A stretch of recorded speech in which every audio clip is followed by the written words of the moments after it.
I chose to discuss technology and the way it affects children.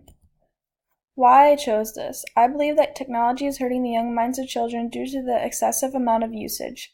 Kids are becoming addicted to technology, and there are many studies done to prove this idea. I believe that if this issue isn't addressed, that kids won't know how to function in life without their cell phone. Kids need to be able to interact with people, not just a TV screen.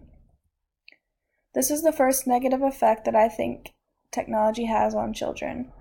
Studies show that kids who use technology in great amount are at greater risk for depression. An article found in the International Journal of Child Health and Human Development stated that 30% of the 1,500 kids in the study who used technology for 3 or more hours a day were diagnosed with depression. They not only can have this depression, but also changes in mood and lack of motivation.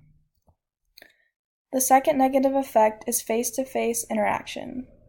Kids are unable to interact with those around them, such as not being able to make proper eye contact or unable to hold a conversation.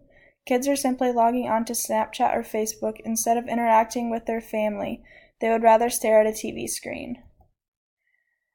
Below are some fun facts from a survey of 2,000 parents of 5 to 12-year-olds. Some of the findings were that kids spend twice as long playing on screens as they do playing outside. 3 in 4 kids spend less than 60 minutes playing outside each day, and 1 in 5 kids don't play outside at all on a typical day. Below is simply a graph to show the average usage of the internet by teens both weekly and daily. There are some pretty scary numbers. Why should you care? Why I think you should care is the simple fact that future generations are not going to be able to do anything for themselves. All they are going to know how to do is play on their phone or stare at a screen.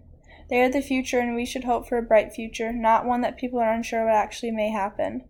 Kids and parents need to understand the consequences that one may face from the overuse of technology. And that's the end. Thank you for listening.